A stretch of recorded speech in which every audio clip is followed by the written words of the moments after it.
Thanks very much, Ken. I begin by acknowledging the traditional owners of country and pay my respect to their elders past and present.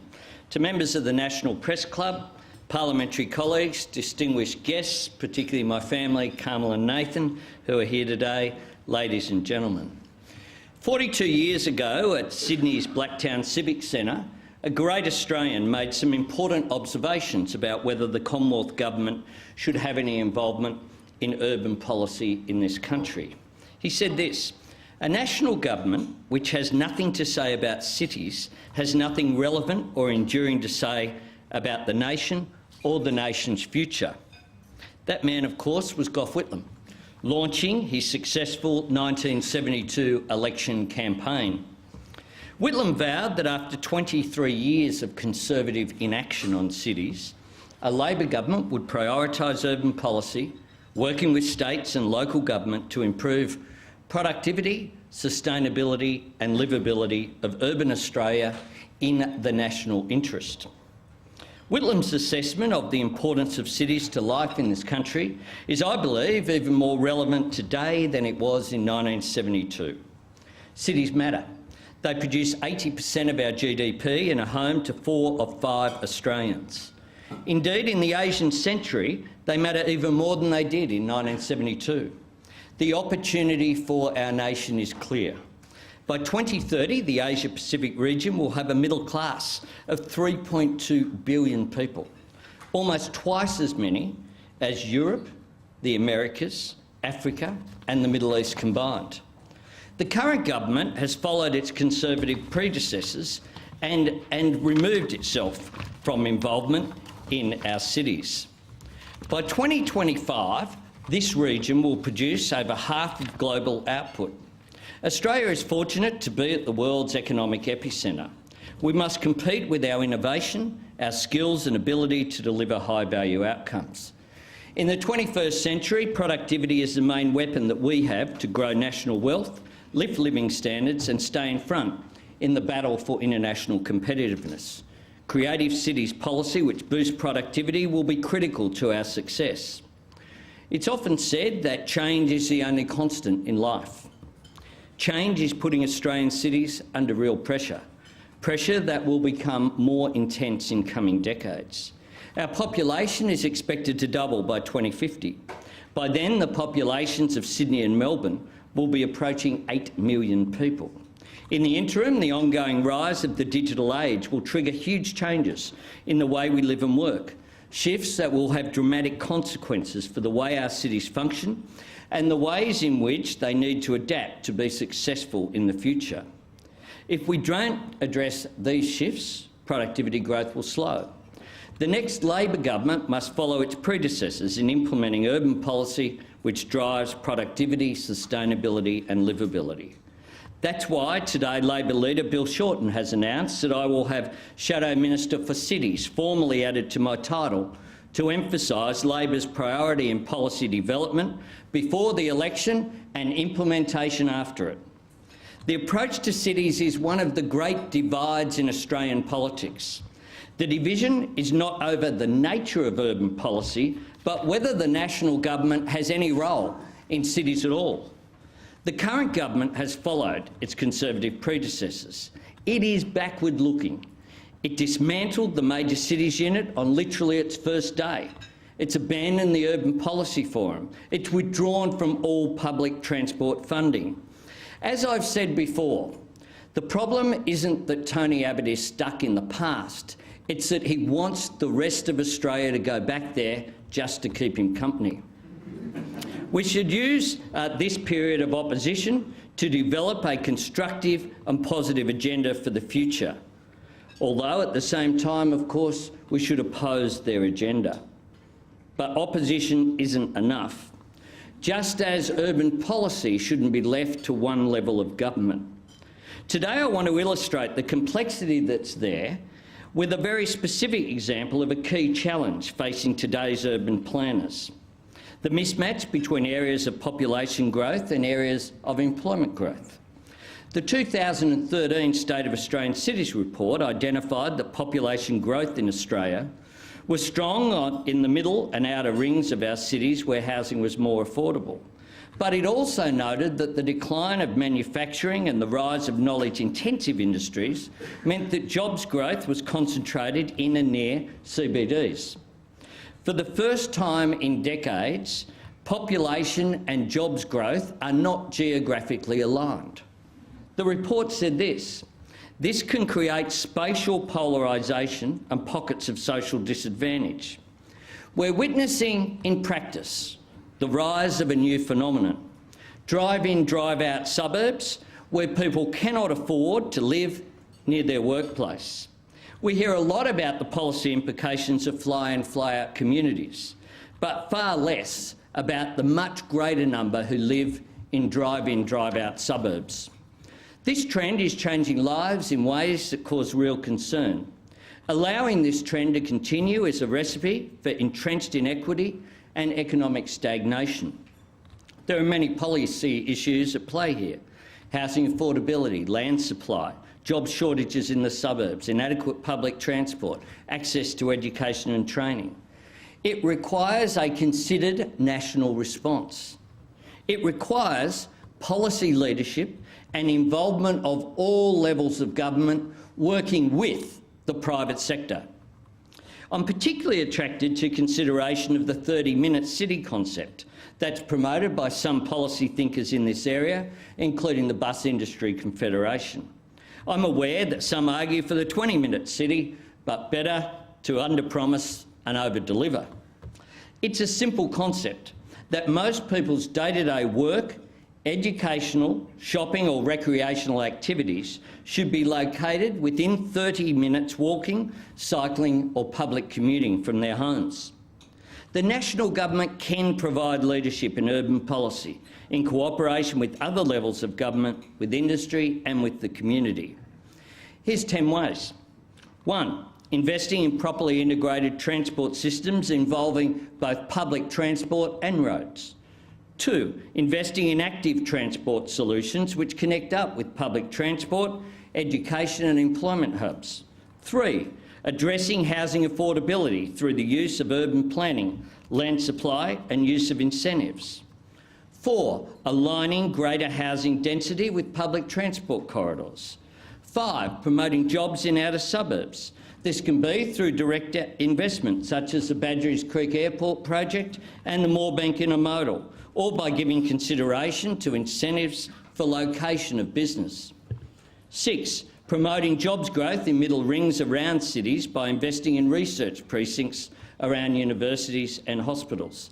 7. Supporting connectivity and productivity through fibre to the premise national broadband network. Let's do it once and do it right. 8. Supporting renewable energy, including buildings and precincts that produce their own power in new developments. 9. Enhancing sustainability and resilience of household and industrial water supply and rehabilitating our urban waterways, which for too long were used for industrial waste. And 10. Cooperation between governments to promote the development of second or third CBDs so that we decentralise jobs growth. A comprehensive approach is about building on success to make our cities more and more productive. An Infrastructure Australia report produced in 2013 neatly summarised the potential productivity gains to be extracted from policies that bring workers and their workplaces closer together. Good economic policy as well as good social policy. It said this: higher density residential areas can offer more affordable housing options with better access to services and employment and support more livable, vibrant communities. Success in our cities is also a virtuous cycle where higher living standards draw global talent, attract global business and investment and boost trade opportunities. In short, this agglomeration of activity results in bigger effects than the sum of their individual parts. A future Labor government will pick up where its Labor predecessors left off. When Labor took office in 2007, we inherited a government that had no urban policy, no planning expertise and no structure through which to deliver policy. So we built one from the ground up. We started by establishing the Major Cities Unit. We created Infrastructure Australia Our aim was to break the nexus between the infrastructure investment cycle, which by definition is long-term, and the short-term election cycle, which by definition is 3 or 4 years. We invested more in urban public transport than all our predecessors since Federation combined. Projects such as Noongar to Seaford Rail Extension, Gold Coast Light Rail, Perth City Link, Victorian Regional Rail Link and Moreton Bay Rail were promised, funded, built and either opened or at least underway on our watch. We produced the National Urban Policy, Our Cities, Our Future, to guide future government action. We appointed the Urban Policy Forum to get people in the private sector to help drive the implementation of that policy and to hold the government to account for what we said we would do. We worked with states and territories through COAG, which appointed Brian Howe and Lucy Turnbull to oversee the development of capital city plans. We created the Australian Council of Local Government as the nation's first forum for direct engagement between the Commonwealth and local government. We introduced the Liveable Cities program, offering councils financial support for projects that contributed to improving life within their local community. We initiated the Suburban Jobs Plan to support states and territories plan the development of employment precincts, manufacturing hubs and multifunction developments near residential areas. We didn't just talk the talk, we invested. When we came into office, Australia was ranked 20th in the OECD for investment in infrastructure. When we left, we were ranked first, 20th to first in just 6 years. No wonder Tony Abbott spoke about wanting to be the infrastructure PM. He inherited the right approach, which he's now dismantling. In summary, we established the means to identify problems, we built capacity within the Commonwealth bureaucracy, and we worked with other levels of government and the private sector to deliver better outcomes. That's Labor's approach, and it stands in stark contrast to our successes. The current government has raced away from urban policy at light speed. In 12 months, the government has abolished the Major Cities Unit, attempted to water down the independence of Infrastructure Australia, cancelled all Commonwealth investment in urban public transport that was not under construction, including withdrawing from the Infrastructure Australia-approved Melbourne Metro and Cross River Rail projects, handed out $3.5 billion in advance payments for the East-West project in Melbourne and WestConnex in Sydney that aren't under contract and haven't had published cost-benefit analysis. The current government has no minister with responsibility for cities, no policy and no engagement. The government has insisted that its roads-only approach will leave space for states to invest more in urban rail. This argument has already collapsed in the face of reality. Given a choice between building a road with Commonwealth co-funding or a rail project without a funding contribution, states are not surprisingly opting for the former, as the Productivity Commission said they would do, as common sense dictates they would do. Labor doesn't oppose building roads.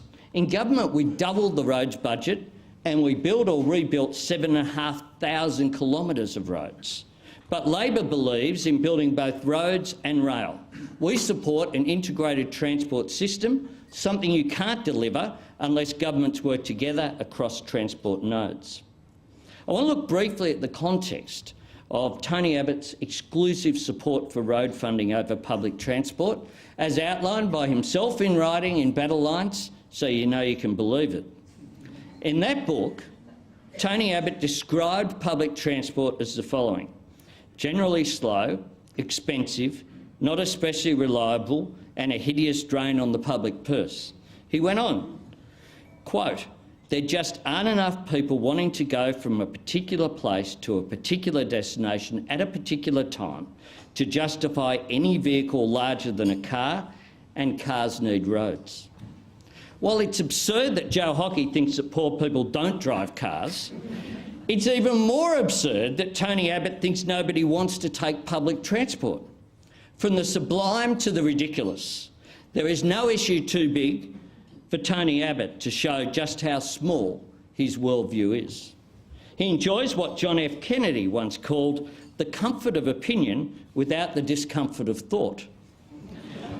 While I'm convinced that the former Labor government was on the right track on urban policy, winding back the policy clock to 2013 won't be enough. We need new ideas. In government, Labor created the Urban Policy Forum as a vehicle for engagement with stakeholders. But the current government has yet to convene that forum after more than a year, and its disinterest in cities and proper process has not been missed. In July, in an important speech, BCA Chief Executive Jennifer Westacott said that urban development should be elevated to the top of our social, economic and political discourse. Jennifer Westacott is spot on.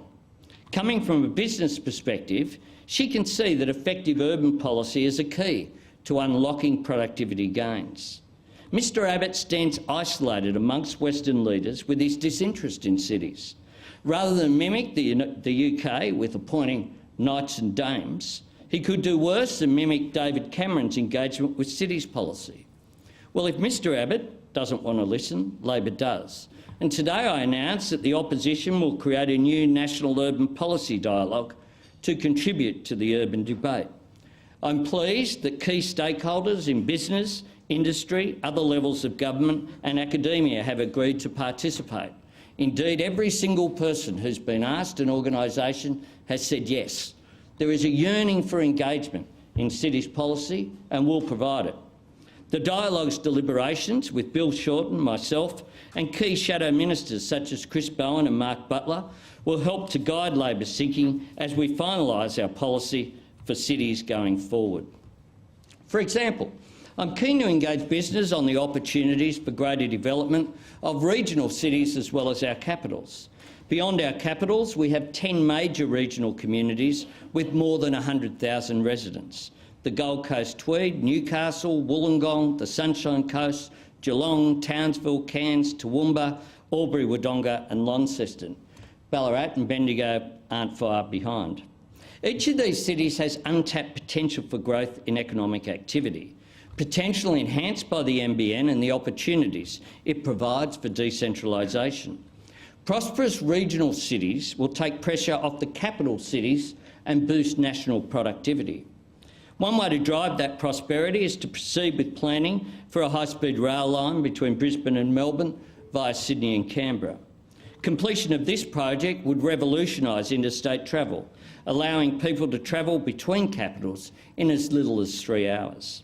It would also be a shot in the arm for regional centres along its route. High-speed rail could provide genuine opportunities for companies to relocate from a capital city to a regional city, including this one. In government, Labor allocated funding to establish a planning authority for high-speed rail and to begin to secure the corridor. Whilst the current government dumped that plan, a returned Labor government will continue to pursue high-speed rail for what it is, a game-changing nation-building project. Labor would also return to the promotion of sustainability in cities through more effective building design. Our Australian Urban Design Protocol, Creating Places for People, together with the rating tool for infrastructure sustainability, were examples of the Labor government working with the sector to deliver practical outcomes. As the philosopher Aristotle put it more than a few years ago, men come together in order to live, but they remain there to live the good life. Quality of life or livability matters. If we want people to live in suburbs of increased density, we need to ensure that cities are energetic, diverse and vibrant places rich in human experiences. This doesn't just mean improved design standards for new homes, apartment blocks and public buildings, but a more thoughtful approach to how we create and manage the spaces in between. Our urban spaces need to put people first so that they feel safe and comfortable about moving around our cities. As Danish architect Jan Gehl puts it, first life, then spaces, then buildings. The other way round never works. Rather than city buildings simply being offices or residential towers that exclude outsiders, greater use of mixed precincts should incorporate retail or entertainment options. We should show more imagination so the spaces between their buildings include areas to gather and engage with others. We should encourage more public art and green spaces in cities. Greater diversity in urban design generally makes for more vibrant cities, particularly if we focus heavily on mixed-use precincts. We also need to make it easier to get around so that more people want to walk, cycle or use public transport. Another example of a way to encourage this trend is to provide more bicycle racks at train stations and end-of-trip facilities in workplaces. On Perth's new CityLink rail line, funded by the former Labor government, lock-up bike sheds have been built on the platforms so that commuters can secure their bike with a swipe card before boarding their train. That's a small cost for an initiative that's making a real difference. We should also have a national conversation about the role of motorcycles and scooters, which are the fastest growing form of motorised transport. Recent European studies suggest truly extraordinary improvements in congestion through a greater reliance on motorcycles. A 10% increased uptake of motorcycles and scooters results in a 40% reduction in urban congestion. As well as seeking new ways to encourage greater population density, a Labor government will renew its focus on stimulating jobs growth in the outer suburbs of our cities. One example is to focus on infrastructure projects that attract business, like the planned airport at Badgerys Creek. An airport is the only piece of transport infrastructure that employs more people once completed than during construction. It drives employment across a region, in logistics, in tourism, in the supply of goods and services. The idea of livability plugs directly into another area that will receive much more attention from the next Labor government: support for communities. In some parts of Australia with relatively high population density, people live within 50 metres of dozens of people they've never met. People want to feel that they live in a community, not just in a collection of buildings that happen to be in the same vicinity. We need not only to see a more efficient economy that produces jobs and prosperity, we also want a richer society, one that takes full account of the human elements of city life. People want to be part of something that's bigger than themselves. They want to belong. It's the reason we barrack for our favourite footy team. This week I'm more than distracted by the fact that my beloved South are once again just one game away from our first grand final since 1971. When we were kicked out of the comp, there were some who said we should just follow another team. They didn't get it. It's tribal. It's about our sense of identity. It's about who we are. This spirit of community is something that people also want from their cities. Governments that embrace and respond to this need will find the community a willing partner. Earlier this month, I attended a community meeting at Millers Point. The Baird government wants to sell about 300 public housing units to wealthy investors for a one-off windfall profit.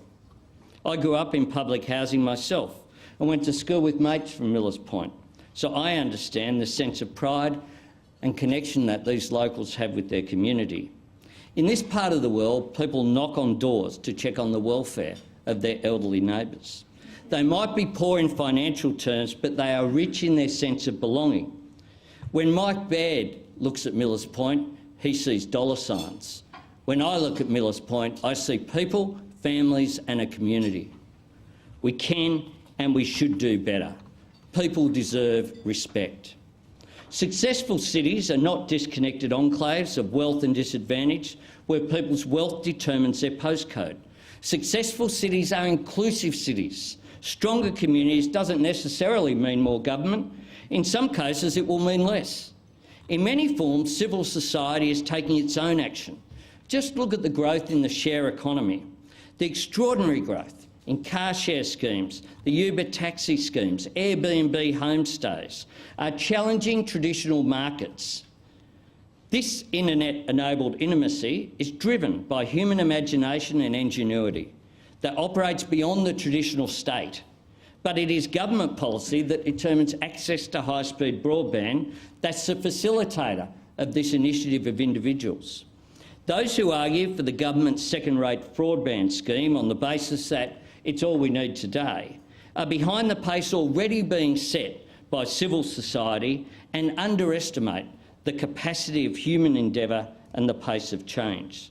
Like the computer executive who once argued there would never be a mass market for home computers, they will be embarrassed by history. Today I've outlined a framework for where Labor is at 2 years out from the next election.